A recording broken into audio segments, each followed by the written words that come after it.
A pleasant good morning. Welcome to Mike's Morning Musings for this Monday, February 9th, 2026, although it's not a very pleasant good morning for a lot of people. In the aftermath, it's the morning after the night before of the Patriots losing the Super Bowl to the Seattle Seahawks 29-13 in a game that wasn't as close as the score might indicate. It wasn't that close at all. When it was 12-0, you felt like it was 112-0 because the Patriots just couldn't do anything at all. And the quote of the night that I saw last night, and I believe it was from Greg Bedard, who I'm not the biggest fan of the Boston Sports Journal, who wrote, quote, "They got their ass kicked up front, and you can't start again.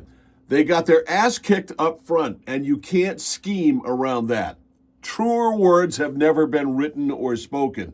That's where this game was absolutely lost. Up front on the offensive line of the New England Patriots, who couldn't block you or me last night. And Will Campbell, their number one draft pick, the fourth pick overall last year, that was utterly an embarrassing performance. What did he give up? 14 rushes. It seemed like Drake May had somebody from his blind side on every single play of the game. Now, May, as we found out after the game, got a shot in his shoulder for the pain. So he wasn't 100% despite what he says. But that didn't lose this game. The Seattle Seahawks' overwhelmingly dominant defense won this game. They were faster, way faster, and stronger than the Patriots were. The Patriots' defense was magnificent. Christian Gonzalez was the best player on the field last night.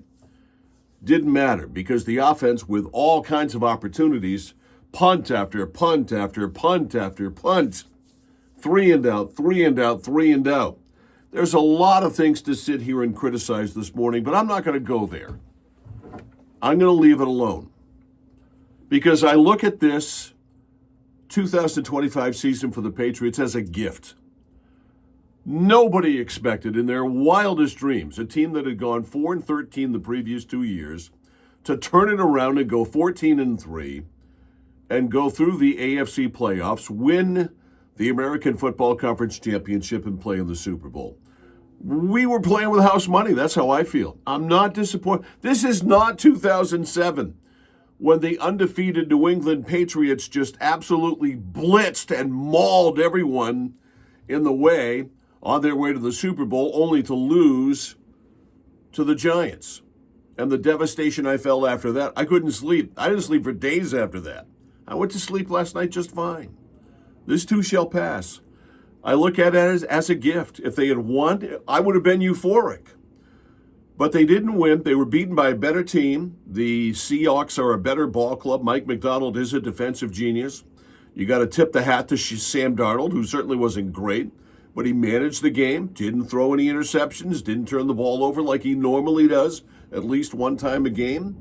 He had 20 turnovers this year, didn't turn it over at all last night. Drake May was the turnover machine last night. He had 2 picks, had a fumble, just wasn't a good night. But I'm not devastated. This team is going to be fine. They've got a great coach in Mike Vrabel, universally loved on this team and respected, more importantly. They've got a fine young quarterback in Drake May, who came within a vote of winning the MVP. There's a lot of talent on this team. We can sit here and dissect, and feel free to go ahead and do so, about the game plan and this, that, and every other thing. They got their asses kicked on the line of scrimmage offensively. That was why this game was lost. But tons of salary cap room, young quarterback, dynamic coach. Players want to come to Foxborough now. Here's the difference.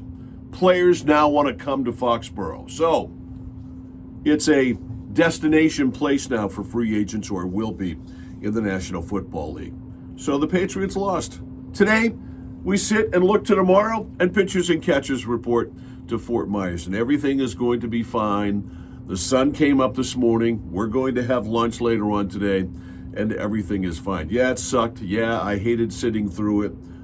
It was an awful thing. Obviously, we all wanted them to win. I mean, it's dumb to even say that.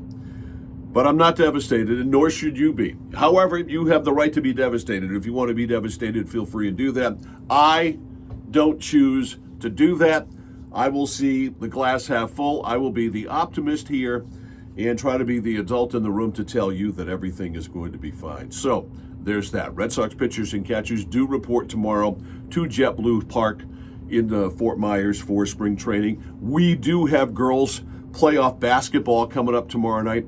Prelim game between number 9 Coney and number 8 Erskine Academy. That'll be at 6 o'clock. We'll have it right here at Central Maine Sports on YouTube. That's at Central Maine Sports on YouTube. So don't be devastated. That's my morning musings message to you this morning.